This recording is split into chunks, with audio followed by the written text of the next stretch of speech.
Good afternoon વિદ્યાર્થી મિત્રો. ચેપ્ટરમાં હવે આપણે આગળ જોઈએ અને આપણે બેંકનું ફોર્મ ભરતા હતા, બેંકમાં ખાતું ખોલાવવા માટે.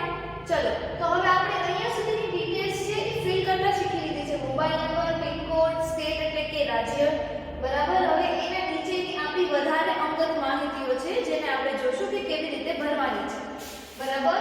ઇન્કમ, સેલેરી, જો તમે 18 વર્ષથી મોટી ઉંમરના હો, બરાબર છે, અથવા અને તમે કમાતા હો તો તમારે અહીંયા તમારી સેલેરી દર્શાવવાની છે. જો તમે ન કમાતા હોય તો તમારે કોઈ પણ વસ્તુ લખવાની જરૂર નથી. અહીંયા હું મારા માટે આ ફોર્મ ભરતી હતી એટલે હું કેટલા રૂપિયા કમાઉં છું એ હું લખીશ.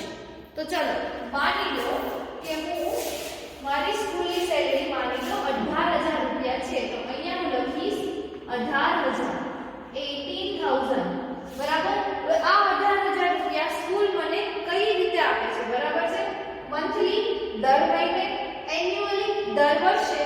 અને માની લો કે આ ઇન્કમ છે એ હું સ્કૂલમાં જોબ કરું છું એટલે નહીં, પણ મારી પોતાની એક કંપની છે કે કોઈ પણ નાનકડું એક બિઝનેસ છે મારું મસ્ત મજાનું, એમાંથી હું એ આવક છે એ કમાઉં છું, બરાબર છે. તો મારે અહીંયા લખવાનું કે મારે એસેટ્સ મારી પાસે કેટલા રૂપિયાની છે. એસેટ્સ એટલે કે મારી પાસે મારી કંપની હોય તો એની માટે મારી પાસે એક નાનકડો રૂમ હશે કે મારું એક પોતાનું બિલ્ડિંગ હશે, એની અંદર પછી વાહન સામાન હશે, કેટલા બધા વાહનો હશે, મશીનરી હશે, માણસો મારા નીચે કામ કરતા હશે.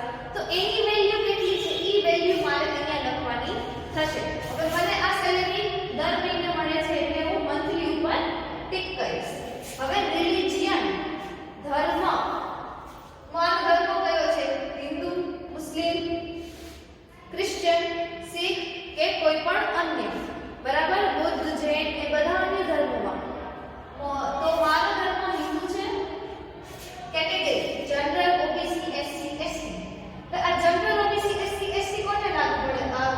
આ હિન્દુ, મુસ્લિમ, ક્રિશ્ચિયન અને શીખ ચારેયમાં એવી અમુક કાસ્ટ છે. કાસ્ટ એટલે કે એવી અમુક જાતિઓ જેને આપણે જ્ઞાતિ કહીએ, બરાબર છે, કે જેની સંખ્યા ખૂબ ઓછી છે અથવા એવા બેકગ્રાઉન્ડથી આવે છે જે એસસી અથવા એસટી કહેવાય, બરાબર. અનુસૂચિત જાતિ, અનુસૂચિત જનજાતિ. ઓબીસી એટલે ઓબીસી ને ગુજરાતીમાં એક માટે એક શબ્દ છે દલિતો, નહીં, દલિતો એસસી એસટી માટે વપરાય છે. અને જનરલ, તો તમારી જે કાસ્ટ છે એ જનરલમાં આવતી હોય તો જનરલમાં ટિક કરવાનું, ઓબીસીમાં આવતી હોય તો ઓબીસીમાં, એસસી અથવા એસટીમાં આવતી હોય તો એવી રીતે. મારી કાસ્ટ છે ઓબીસીમાં આવે છે એટલે હું ઓબીસીમાં ટિક કરીશ. એજ્યુકેશન ક્વોલિફિકેશન, તમારું ભણતર, તમે શું શું ભણ્યા છો. નોન ગ્રેજ્યુએટ, નોન ગ્રેજ્યુએટ એટલે કે 10 અને 12 ભણેલા હોય, કોલેજ ન કરી હોય તો non graduate. Graduate, college complete થઈ ગઈ હોય તમારી, બરાબર છે. પહેલા 3 વર્ષ હતા, હવે 4 વર્ષ છે. 4 વર્ષ તમારા કમ્પ્લીટ થયા હોય તો તમને ગ્રેજ્યુએશન સર્ટિફિકેટ મળે, એ ગ્રેજ્યુએટ. પોસ્ટ ગ્રેજ્યુએટ, બરાબર. પોસ્ટ ગ્રેજ્યુએટ કોના માટે? કોલેજ પૂરું થઈ જાય પછી એના પછી તમે માસ્ટર્સ કરો, એને કહેવાય પોસ્ટ ગ્રેજ્યુએટ. અને એના પોસ્ટ ગ્રેજ્યુએટ કર્યા પછી પણ તમે પીએચડી અથવા એવી કોઈ ડિગ્રી મેળવો તો એ અધર્સમાં, બરાબર. મારે ગ્રેજ્યુએશન અને પોસ્ટ ગ્રેજ્યુએશન બંને છે, બરાબર. ગ્રેજ્યુએટ થાવ તો જ પોસ્ટ ગ્રેજ્યુએટ થાય. ઓક્યુપેશન ટાઈપ, હવે તમારી જે સેલેરી આવે છે એ તમને કઈ રીતે મળે છે? સેલેરી મળે છે, તમે નોકરી કરો છો એટલે સેલેરી મળે છે. સેલ્ફ એમ્પ્લોયડ, તમારું જાતે તમારું કોઈ નાનકડો બિઝનેસ છે કે દુકાન છે એવું કંઈક છે તો સેલ્ફ એમ્પ્લોયડ. બિઝનેસ, મોટા પાયે તમારો ધંધો હોય તો બિઝનેસ, બરાબર. નાનકડી કોઈ દુકાન હોય તો સેલ્ફ એમ્પ્લોયડ. રિટાયર્ડ, 60 વર્ષથી મોટી ઉંમરના લોકો હોય એ રિટાયર થઈ ગયા હોય, હવે કામ ન કરતા હોય તો એને રિટાયર્ડ. બટ એ લોકોને પેન્શન મળતું હોય, બરાબર. અમુક નોકરીઓ એવી છે જે તમે નોકરી મૂકો પછી તમને પેન્શન મળે તો રિટાયર્ડ. સ્ટુડન્ટ, 10-12 કમ્પ્લીટ કરી લો ને તમે પછી અમુક કોર્સિસ એવા હોય, બરાબર છે, જેને આપણે કહીએ ઇન્ટર્નશિપ, જેમાં તમને સ્ટાઇપેન્ડ મળે. તમારી સેલેરી ન કહેવાય કારણ કે તમે કામ શીખતા હો અને શીખવાના તમને પૈસા મળે, તો એવી રીતે તમને આ પૈસા મળે છે તો તમારે સ્ટુડન્ટમાં પે કરવાનું. અને અધર્સ, માની લો તમારે ખેતી કે એવું કંઈ છે તો અધર્સમાં જવાનું, બરાબર. તો મને સેલેરી મળે છે. ઓર્ગેનાઇઝેશન, નહીં, ક્યાં નોકરી કરું છું અથવા મારો ધંધો છે એનું નામ શું છે, બરાબર. સત્યપ્રકાશ વિદ્યાલય.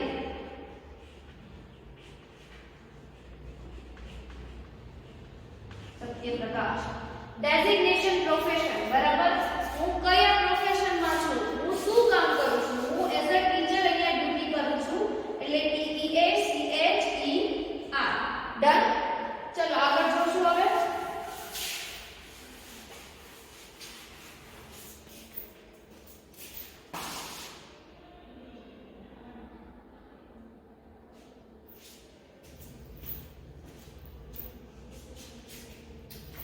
Any one document from each of the mentioned two columns for a photo identity and proof of address. Please tick the appropriate box and give details below. હવે તમારે તમે જે બધી તમારી માહિતી આપી એ માહિતી સાચી છે કે નહીં એ જોવા માટે એ લોકો આપણી પાસે પ્રૂફ મંગાવે. એટલે એડ્રેસ પ્રૂફ મંગાવે. એડ્રેસ પ્રૂફમાં એ તમારી પાસે તમારું આધાર કાર્ડ, પછી તમારા વીજળીનું બિલ છે એની એક કોપી, પાસપોર્ટ, પાન કાર્ડ એ બધું માંગી શકે છે. તો હવે આ બધી તમે વિગતો આપી છે, આ બધામાંથી કોઈ પણ એક ડોક્યુમેન્ટ તમારે સબમિટ કરવાનો રહેશે. પહેલું છે પ્રૂફ ઓફ આઈડેન્ટિટી અને પ્રૂફ ઓફ એડ્રેસ. આઈડેન્ટિટી એટલે તમારી ઓળખ દર્શાવતું હોય એ બધી વસ્તુ અહીંયા આવે, અને તમારી એડ્રેસ છે એ તમારું પાકું સરનામું છે એ જાણવા માટેની આ વસ્તુઓ છે. તો એડ્રેસ માટે passport, where the address differs, બરાબર. પાસપોર્ટ જો તમારી પાસે હોય તો પાસપોર્ટની તમારે એક નકલ ઝેરોક્સ કોપી દેવાની. વોટર આઈડી કાર્ડ, ચૂંટણી કાર્ડ, 18 વર્ષ પછી તમને ચૂંટણી કાર્ડ મળે તે. પાન કાર્ડ, પાન કાર્ડ છે એ તમારી આવક છે એને દર્શાવતું એક સ્ટેટમેન્ટ હોય, બરાબર છે, એવું એક કાર્ડ આવે પાન કાર્ડ. તમે તમારે જે ટેક્સ પે કરવાનો હોય ને પાન કાર્ડ ઉપરથી, ટેક્સ જ્યારે તમારી આવક 2.5 લાખથી વધારે હોય, વર્ષે તમારી આવક 2.5 લાખથી વધારે થતી હોય તો તમારે સરકારને ટેક્સ ચૂકવવાનો હોય. ટેક્સ ચૂકવવા માટે આપણે પાન કાર્ડ રાખીએ. ગવર્નમેન્ટ અથવા ડિફેન્સ આઈડી કાર્ડ. હવે આ ગવર્નમેન્ટનું અથવા ડિફેન્સનું આઈડી કાર્ડ કોની પાસે હોય તો કે પોલીસ છે અથવા કોઈ સરકારી નોકરી અથવા એની પાસે હોય. ID card of a reputed employer. તમે કોઈ કંપનીમાં જોબ કરતા હોય, બરાબર, અથવા સ્કૂલમાં જોબ કરતી હોય તો સ્કૂલમાં મને એઝ અ ટીચરનું જે કાર્ડ મળે ને એ હું તમને ત્યાં દર્શાવી શકું. તમારું સ્કૂલ સ્ટુડન્ટનું જે કાર્ડ છે, બરાબર, તો એ કાર્ડ તમે ત્યાં દર્શાવી શકો છો. ડ્રાઇવિંગ લાયસન્સ તમારી પાસે નથી. Photo ID card issued by post office, બરાબર છે, પોસ્ટ ઓફિસ છે એમાં એનું તમારી પાસે ફોટો આઈડી કાર્ડ ઇશ્યુ કરેલું હોય તો. Photo ID card issued by university institute approved by UGCIAICTE. કોલેજમાં જતા હો તો કોલેજમાંથી તમને એક કાર્ડ મળે, તમારી ઓળખ દર્શાવતું કાર્ડ, એ તમે દર્શાવી શકો. યા letter from a recognised public authority or public servant verifying the identity and residence of the customer, બરાબર છે. એવી કોઈ માની લો એવું કોઈ ઇન્સ્ટિટ્યૂટ છે જે બહુ વેલ નોન ઇન્સ્ટિટ્યૂટ છે, એમાંથી એની ડિટેલ્સ એ જો તમારી માટે રેકમેન્ડેશન બનાવીને લેટર આપે. રેકમેન્ડેશન લેટર એટલે કે આ વ્યક્તિને હું ઓળખું છું, આ વ્યક્તિ મારી કંપનીમાં જોબ કરે છે, તમે એને તમે બેંકમાં અકાઉન્ટ તમે ખોલી દઈ શકો. તો એવું તમને કોઈ રેકમેન્ડ કરી દેતું હોય, કોઈ રેપ્યુટેડ વ્યક્તિ હોય તો તમારે ડોક્યુમેન્ટ જમા કરવાનું છે. ચલો હું છે ને વોટર આઈડી કાર્ડ જમા કરાવી દઈશ. આમાંથી કોઈ પણ એક જ દેવાનું છે, બધાય નથી દેવાનું, બરાબર.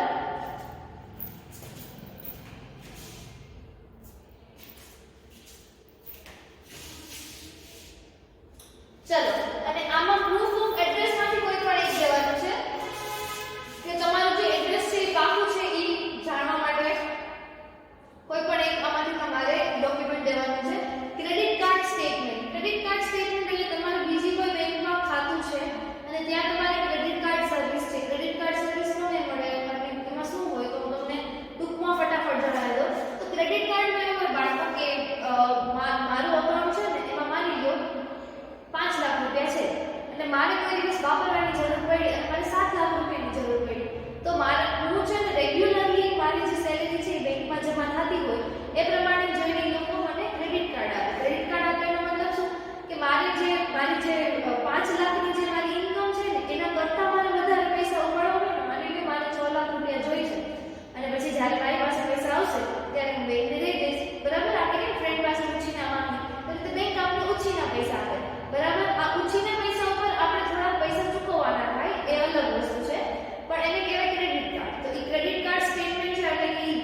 સેલેરી સ્લિપ તમને જ્યારે સેલેરી આપે ને સ્કૂલમાંથી કે ગમે ત્યાં તમે જોબ કરતા હોય તો તમને એક સ્ટેટમેન્ટ આપે કે હવે તમને સેલેરી આપી દીધી, બરાબર? કારણ કે એ લોકોને પણ પોતાના ચોપડે છે જે નામા હોય એના અકાઉન્ટ હોય એમાં લખવાનું હોય તો સ્લિપ દેવાની. Income tax, wealth tax assessment order, બરાબર? તમારી આવક બહુ સારી છે, તમે દર વર્ષે ઇન્કમ ટેક્સ પે કરો છો તો એ તમારી પાસે ઇન્કમ ટેક્સ પે કરવા માટે તમારે એનું ખાતું અલગથી બનાવવું પડે, બરાબર? તો એ ખાતું હોય ને એનો ફોટો. ઇલેક્ટ્રિસિટી બિલ, તમારા ઘરે જે બિલ આવે છે ઇલેક્ટ્રિસિટીનું એ. ટેલિફોન બિલ, પહેલા ઓલો જે લાઈન વાળો ફોન આવતો ને એમાં ટેલિફોન બિલ આવતું, હવે ટેલિફોન બિલ નથી આવતું કારણ કે બધા મોબાઈલ જ યુઝ કરે છે.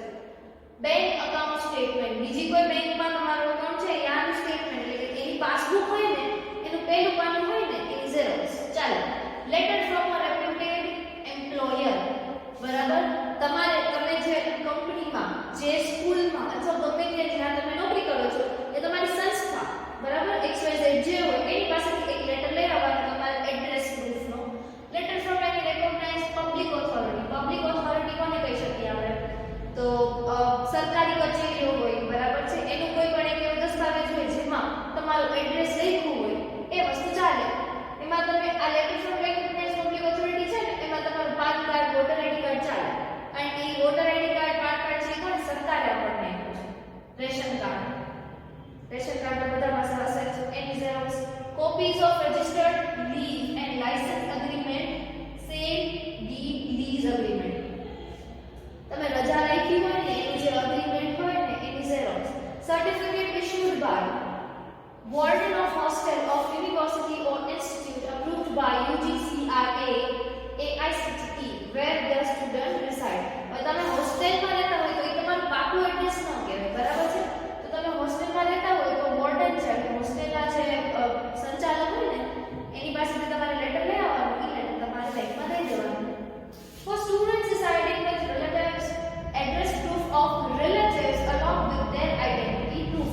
માની લો તમે કોઈ બીજા શહેરમાં ભણવા ગયા છો, બરાબર છે? અને ત્યાં તમે કોઈ રિલેટિવના ઘરે ગયો છો, બેન છે, કાકા, મામા, માસી, ચાચા જે હોય તે એના ઘરે રહેતા હો તો એના ઘરનું એડ્રેસ છે ને એનો માની લો કે મામાના ઘરે ગયો છો તો મામાનું આઈડી પ્રૂફ દઈ દેવાનું અને એના ઘરનું એડ્રેસ દઈ દેવાનું, બરાબર? હું મારું ઇલેક્ટ્રિસિટી બિલ દઈ દઈશ એટલે ચાલશે. થઈ ગયું? આ બે ડોક્યુમેન્ટ્સ કોઈ પણ એક આપણે જમા કરવાના એટલે આપણું અકાઉન્ટ જે છે એ ખુલી જાય. Introduction detail. હવે આ છે ને ઈ બાહેંધરી કહેવાય. બાહેંધરી એટલે કે હું અકાઉન્ટ ખોલાવવા માંગુ છું, કે જે ડિટેલ્સ આપી છે મારી એ બધી મેં સાચી આપી છે, એમાં કોઈ કાંઈ ખોટી વસ્તુ છે નહીં. આઈ બ્લેન્ક અહીં આપણું નામ લખવાનું, Bakutra Hetal, that is me.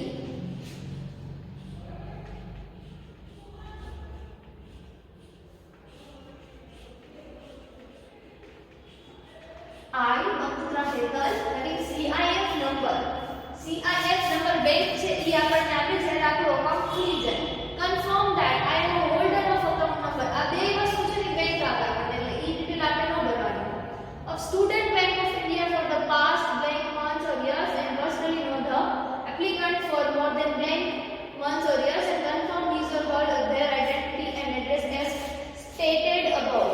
બરાબર? અહીંયા આપણે સાઈન કરવાની.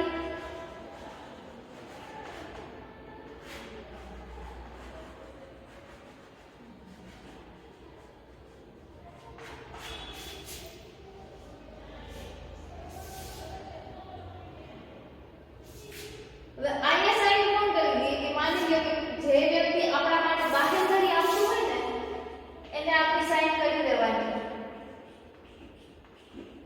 બરાબર? બાહેંધરી આપવી એટલે કે મેં તમને જેમ કીધું એમ આપણી સંસ્થા છે ઈ માની લો સ્કૂલમાંથી તમને કે અકાઉન્ટ ખોલાવો તો સ્કૂલ છે ઈ આ બધી ડિટેલ્સ ફિલ કરીને આપે કે આ વ્યક્તિને હું ઓળખું છું અને એ તમારી બેંકમાં ખાતું ખોલાવવાને સમર્થ છે. ચલો આગળ જોઈએ.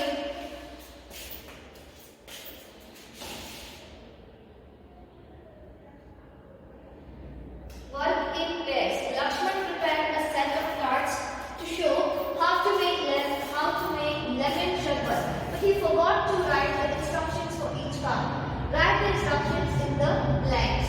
બરાબર છે? લીંબુ શરબત બનાવવાના ઇન્સ્ટ્રક્શન છે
દેખાય છે ને? ચલો 4 4 જ રહેશે. પાણી એડ કરશે. પાણી એડ કર્યા પછી શું એડ કરશે? ખાંડ એડ કરશે. ખાંડ એડ કર્યા પછી મીઠું એડ કરશે. મીઠું એડ કર્યા પછી શું કરશે? મિક્સ કરશે. બધું થઈ ગયું. સૌથી પહેલા શું કરવાનું? તમારે લીંબુ છે એને કટ કરવાનું. એના પછી ગ્લાસમાં તમારે લીંબુનો રસ છે એને નીચોવાનો. એમાંથી બી કાઢી લેવાના એટલે તમારા મોઢામાં ન આવે અને સ્વાદ બહુ ખરાબ આવે. પછી એમાં પાણી નાખવાનું. લીંબુમાં પાણી નાખવાનું. પછી એમાં શું એડ કરવાનું? ખાંડ, મીઠું. પછી એને હલાવવાનું. સિમ્પલ. ચલો નેક્સ્ટ એક્ટિવિટી જોઈએ.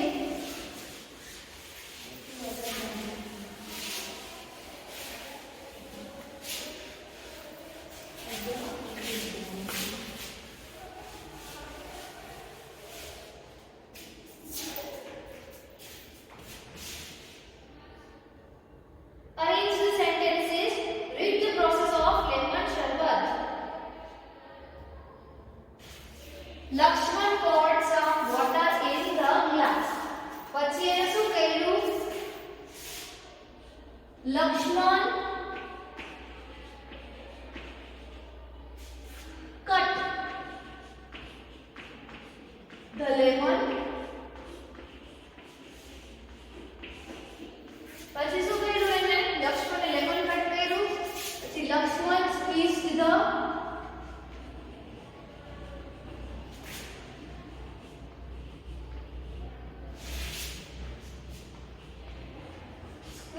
lemon.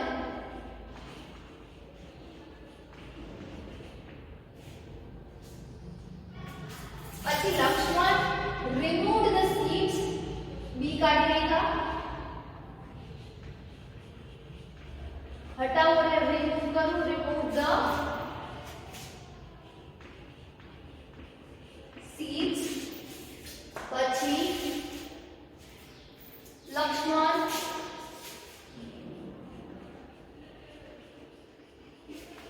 શું કર્યું? એને મિક્સ કર્યું. શું મિક્સ કર્યું? ખાંડ અને મીઠું. પણ આપણે અલગ અલગ લખીશું. ઓકે, તો Lakshman added sugar in. Same sentence for the salt. Lakshman added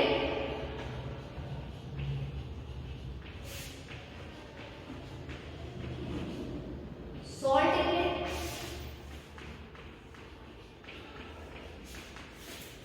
છેલ્લે શું કર્યું? Lakshman mixed it all. બધી વસ્તુને મિક્સ કરી એટલે શું થઈ ગયું? એનું શરબત રેડી.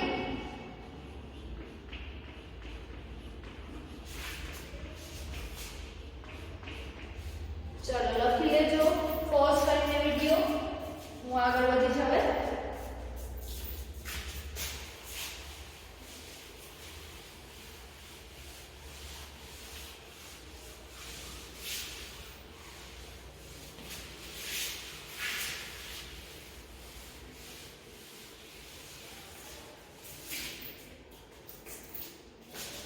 નેક્સ્ટ એક્ટિવિટી જોઈ. Answer the following questions. What did Lakshman use to mix sugar?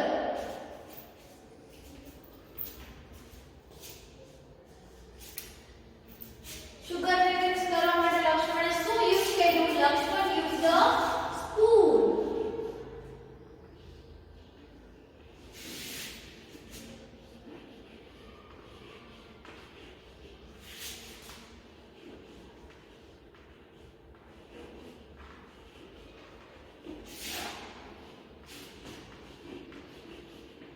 Lakshman used a spoon. How much of sugar did Lakshman add? એક ગ્લાસમાં 2-3 ચમચી ચાલે. So 3 spoonful. 3 spoonful. બરાબર? 3 ચમચી પૂરી. અથવા તમે આખું સેન્ટેન્સ બનાવવું હોય તો તમે લખી શકો Lakshman added 3 spoonful of sugar. લાવો આખું લખી દો.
નાખ્યું. ચલો એ ક્વેશ્ચન દેખાતો નથી એટલે હું થોડું આમ ઉપર કરીને કરું એટલે ભૂસી નાખું.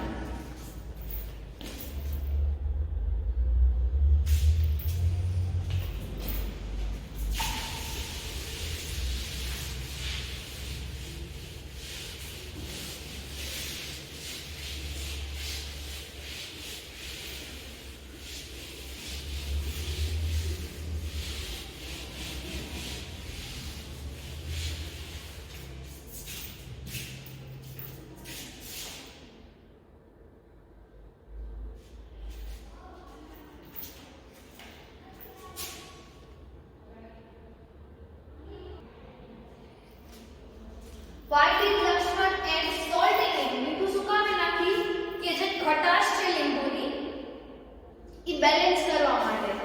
So Lakshman added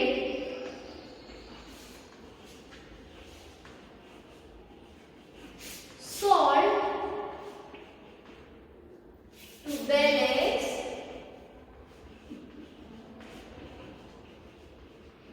the sourness, એટલે કે ખટાશ, બરાબર, the sourness of lemon juice.